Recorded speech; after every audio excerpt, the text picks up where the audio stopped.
Hello everyone, this is Jafar tech Kannada ಸತ್ಯ ಮಾಹಿತಿಗಾಗಿ ಸ್ನೇಹಿತರೆ ನಮ್ಮ ಚಾನಲ್ಗೆ ಸ್ವಾಗತ. ಸ್ನೇಹಿತರೆ, ಇವತ್ತು ನಾವು ಕ್ರೋಮ್ ಬ್ರೌಸರ್ನಲ್ಲಿ ಯಾವ ರೀತಿ ನಾವು ಥರ್ಡ್ ಪಾರ್ಟಿ ಕುಕೀಸ್ಗಳನ್ನ ಯಾವ ರೀತಿ ಆಫ್ ಮಾಡೋದು ಅಂತ ಚರ್ಚೆ ಮಾಡೋಣ.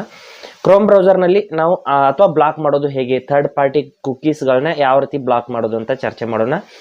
ಇಲ್ಲಿ ನಾವು ಕುಕೀಸ್ಗಳನ್ನ ಎನೇಬಲ್ ಮಾಡಿ ಇಟ್ಕೊಂಡ್ರೆ ಏನಾಗುತ್ತೆ ಅಂದರೆ, ನಾವು ಯಾವುದಾದ್ರೂ ವೆಬ್ಸೈಟ್ನ ನಾವು ವಿಸಿಟ್ ಮಾಡಿದ ನಂತರದಲ್ಲಿ ಅಲ್ಲಿ ಆ ವೆಬ್ಸೈಟ್ನಲ್ಲಿ ನಮ್ಮ ಒಂದು ಡಿವೈಸ್ನ ಬಗ್ಗೆ ಇನ್ಫಾರ್ಮೇಷನ್ ಅನ್ನೋದು ಸೇವ್ ಆಗುತ್ತೆ.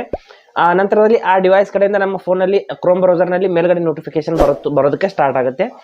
ಅವ್ರೇನಾದರೂ ಒಂದು ಪೋಸ್ಟ್ ಮಾಡಿದಾಗ, ಅವ್ರೇನಾದರೂ ಒಂದು ಅಪ್ಡೇಟ್ನ ಕೊಟ್ಟ ನಂತರದಲ್ಲಿ ನಮ್ಮ ಒಂದು ಫೋನ್ಗೆ ಒಂದು ಏನು ನೋಟಿಫಿಕೇಶನ್ಸ್ಗಳು ಬರೋದಕ್ಕೆ ಸ್ಟಾರ್ಟ್ ಆಗುತ್ತೆ. ನೀವು ನೋಡಿರ್ಬೋದು, ಕೆಲವು ಬಾರಿ ಕ್ರೋಮ್ ಬ್ರೌಸರ್ನಲ್ಲಿ ಬೇರೆ ಬೇರೆ ವೆಬ್ಸೈಟ್ ಕಡೆಯಿಂದ ನೋಟಿಫಿಕೇಶನ್ಸ್ ಬರ್ತಾ ಇರುತ್ತೆ. ಆ ರೀತಿ ಬರೋದಕ್ಕೆ ಕಾರಣ ಅದೇ ಕುಕೀಸ್ಗಳನ್ನ ನಾವು ಅಕ್ಸೆಪ್ಟ್ ಮಾಡಿರ್ತೀವಿ. ಆವಾಗ ಮಾತ್ರ ಆ ರೀತಿ ಕುಕೀಸ್ಗಳನ್ನ ಅಕ್ಸೆಪ್ಟ್ ಮಾಡೋದ್ರಿಂದ ನಮ್ಮ ಒಂದು ಇನ್ಫಾರ್ಮೇಷನ್, ನಮ್ಮ ಡಿವೈಸ್ ಇನ್ಫಾರ್ಮೇಷನ್ ಅನ್ನೋದು ಅವರ ಒಂದು ವೆಬ್ಸೈಟ್ನಲ್ಲಿ ಸೇವ್ ಆಗಿರುತ್ತೆ. ಅವುಗಳನ್ನ ಯಾವ ರೀತಿ ನಾವು ಬ್ಲಾಕ್ ಮಾಡಬೇಕು ಅಂತ ಸಂಪೂರ್ಣವಾಗಿ ನಾನು ಇವತ್ತು ಹೇಳ್ತೀನಿ. ಹಾಗೆ ನಮ್ಮ ಚಾನಲ್ಗೆ ಮೊದಲು ಬಂದಿದ್ದರೆ ದಯವಿಟ್ಟು ನಮ್ಮ ಚಾನಲ್ನ ಸಬ್ಸ್ಕ್ರೈಬ್ ಮಾಡಿ ಮತ್ತು ಪಕ್ಕದಲ್ಲಿರುವಂಥ ಬೆಲ್ ಐಕನನ್ನು ಪ್ರೆಸ್ ಮಾಡಿ ನಮ್ಮ ತಂತ್ರಜ್ಞಾನ ಆಧಾರಿತ ಬೃಹತ್ ಕುಟುಂಬದ ಸದಸ್ಯರಾಗಿ. ಸ್ನೇಹಿತರೆ, ಮೊದಲು ಕ್ರೋಮ್ ಬ್ರೌಸರ್ನ ಓಪನ್ ಮಾಡ್ಕೊಳ್ಳೋಣ.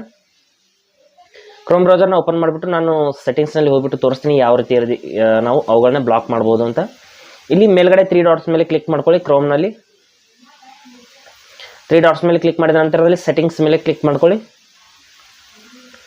ಸೆಟ್ಟಿಂಗ್ಸ್ನಲ್ಲಿ ಹೋಗ್ಬಿಟ್ಟು ಇಲ್ಲಿ ಸ್ವಲ್ಪ ಕೆಳಗಡೆ ಬಂದುಬಿಟ್ಟು ಪ್ರೈವಸಿ ಆ್ಯಂಡ್ ಸೆಕ್ಯೂರಿಟಿ ಅಂತ ಒಂದು ಆಪ್ಷನ್ ಇರುತ್ತೆ. ಪ್ರೈವಸಿ ಆ್ಯಂಡ್ ಸೆಕ್ಯೂರಿಟಿ ಅಂತ ಇಲ್ಲಿ ನೋಡ್ಬೋದು. ಪ್ರೈವಸಿ ಆ್ಯಂಡ್ ಸೆಕ್ಯೂರಿಟಿ ಅಂತ ಅದ್ರ ಮೇಲೆ ಕ್ಲಿಕ್ ಮಾಡ್ಕೊಳ್ಳಿ. ಆ ನಂತರದಲ್ಲಿ ಇಲ್ಲಿ ನೋಡ್ಬೋದು, ಇಲ್ಲಿ ಥರ್ಡ್ ಪಾರ್ಟಿ ಕುಕೀಸ್ ಅಂತ ಒಂದು ಆಪ್ಷನ್ ಕೊಟ್ಟಿರ್ತಾರೆ. ಇಲ್ಲೇ ಮೇಲ್ಗಡೆ ನೋಡ್ಬೋದು ಥರ್ಡ್ ಒನ್ ಆಪ್ಷನ್ ಇರುವಂಥದ್ದು ಥರ್ಡ್ ಪಾರ್ಟಿ ಕುಕೀಸ್ ಅಂತ, ಅದ್ರ ಮೇಲೆ ಕ್ಲಿಕ್ ಮಾಡ್ಕೊಳ್ಳಿ. ಕ್ಲಿಕ್ ಮಾಡಿದ ನಂತರದಲ್ಲಿ ಇಲ್ಲಿ block third party cookies incognito mode ಅಂತ ಇದೆ.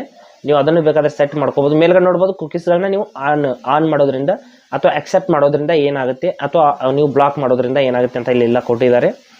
ಆ ನಂತರದಲ್ಲಿ ಇಲ್ಲಿ ಕೆಳಗಡೆ ಬ್ಲಾಕ್ ಅಂತ ಕ್ಲಿಕ್ ಮಾಡ್ಕೋಬೇಕಾಗುತ್ತೆ. ಬ್ಲಾಕ್ ಅಂತ ಕ್ಲಿಕ್ ಮಾಡಿದ ನಂತರದಲ್ಲಿ ನಾವು ಯಾವುದೇ ರೀತಿಯಲ್ಲಿ ಥರ್ಡ್ ಪಾರ್ಟಿ ಕುಕೀಸ್ಗಳು ನಮ್ಮ ಒಂದು ಬ್ರೌಸರ್ನಲ್ಲಿ ಸೇವ್ ಆಗೋದಿಲ್ಲ, ಅಥವಾ ನಮ್ಮ ಒಂದು ಡಿವೈಸ್ ಇನ್ಫಾರ್ಮೇಷನ್ ಅನ್ನೋದು ಆ ವೆಬ್ಸೈಟ್ನಲ್ಲಿ ಸೇವ್ ಆಗೋದಿಲ್ಲ. ನಂತರದಲ್ಲಿ ಇಲ್ಲಿ ಇನ್ನೊಂದು ಸಮಸ್ಯೆ ಅಂದರೆ, ನೀವು ಥರ್ಡ್ ಪಾರ್ಟಿ ಒಂದು ಕುಕೀಸ್ಗಳನ್ನ ಬ್ಲಾಕ್ ಮಾಡೋದ್ರಿಂದ ಕೆಲವು ಬಾರಿ ಕೆಲವೊಂದಿಷ್ಟು ಗೌರ್ಮೆಂಟ್ನ ವೆಬ್ಸೈಟ್ಗಳು ಇಲ್ಲಿ ವರ್ಕ್ ಆಗದೇ ಇರಬಹುದು. ಅಥವಾ ಏನಾದರೂ ಅಲ್ಲಿ ನೀವು ಏನಾದರೂ ಒಂದು ಪ್ರೊಸೆಸ್ನ ಮಾಡೋದಕ್ಕೆ ಹೋದರೆ ಯಾವುದಾದ್ರೂ ಗೌರ್ಮೆಂಟ್ ವೆಬ್ಸೈಟ್ ಇರ್ತವೆ, ಕೆಲವೊಂದಿಷ್ಟು ಅಲ್ಲಿ ಕುಕೀಸ್ಗಳನ್ನ ಬ್ಲಾಕ್ ಮಾಡೋದ್ರಿಂದ ಅವು ವರ್ಕ್ ಆಗೋದಿಲ್ಲ. ಆ ರೀತಿ ಏನಾದರೂ ನಿಮಗೆ ತೊಂದರೆ ಆಗ್ತಾ ಇದ್ದರೆ ಮತ್ತೆ ಮರಳಿ ಥರ್ಡ್ ಪಾರ್ಟಿ ಕುಕೀಸ್ಗಳನ್ನ ನೀವು ನಾರ್ಮಲ್ ಮಾಡ್ಕೊಳ್ಳಿ, ಅಥವಾ ನೀವು ಅಕ್ಸೆಪ್ಟ್ ಮಾಡ್ಕೊಳ್ಳಿ. ಮಾಡಿಬಿಟ್ಟು ನಮ್ಮ ಮೇಲ್ಗಡೆ ಇರುವಂಥ ಆಪ್ಷನ್ನ ಕ್ಲಿಕ್ ಮಾಡಿಬಿಟ್ಟು ಅಕ್ಸೆಪ್ಟ್ ಮಾಡ್ಕೊಳ್ಳಿ. ಮಾಡಿಬಿಟ್ಟು ನಂತರದಲ್ಲಿ ಮತ್ತೆ ನೀವು ಬ್ಲಾಕ್ ಮಾಡಿದರೂ ಬರುತ್ತೆ. ಆದರೆ ಈ ಒಂದು ಮಾಹಿತಿ ನಿಮಗೆ ಗೊತ್ತಿರಬೇಕು, ಥರ್ಡ್ ಪಾರ್ಟಿ ಕುಕೀಸ್ಗಳನ್ನ ಬ್ಲಾಕ್ ಮಾಡೋದ್ರಿಂದ ಕೆಲವೊಂದಿಷ್ಟು ವೆಬ್ಸೈಟ್ಗಳಲ್ಲಿ ಏನಾದರೂ ಸ್ವಲ್ಪ ತೊಂದರೆ ಬರುತ್ತೆ. ನಾನು ಅಬ್ಸರ್ವ್ ಮಾಡಿದ್ದೀನಿ. ಈ ರೀತಿ ನಾವು ಥರ್ಡ್ ಪಾರ್ಟಿ ಕುಕೀಸ್ಗಳನ್ನ ಬ್ಲಾಕ್ ಮಾಡಬಹುದು. ಹಾಗೆ ಸ್ನೇಹಿತರೆ, ಕೊಟ್ಟಿರೋ ಮಾಹಿತಿ ಸಂಪೂರ್ಣ ಮತ್ತು ನಿರೂಪಣೆ ಮಾಡಿದೆ ಶೈಲಿ ಉತ್ತಮ ಅಂತ ಅನಿಸಿದರೆ ವಿಡಿಯೋನ ಲೈಕ್ ಮಾಡಿ ಮತ್ತು ನಿಮ್ಮ ಸ್ನೇಹಿತರಿಗೂ ಕೂಡ ಶೇರ್ ಮಾಡಿ. ಹಾಗೆ ಇದ್ರ ಬಗ್ಗೆ ಸಮಸ್ಯೆಗಳು, ಡೌಟ್ಗಳಿದ್ದರೆ ಕಮೆಂಟಲ್ಲಿ ಅವಶ್ಯವಾಗಿ ತಿಳಿಸಿ. ಮುಂದಿನ ವಿಡಿಯೋದಲ್ಲಿ ಮತ್ತೊಂದು ಹೊಸ ವಿಷಯದೊಂದಿಗೆ ಇದೇ ರೀತಿ ಮುಂದೆ ಬರ್ತೀವಿ. ಅಲ್ಲಿವರೆಗೂ ಟೇಕ್ ಕೇರ್.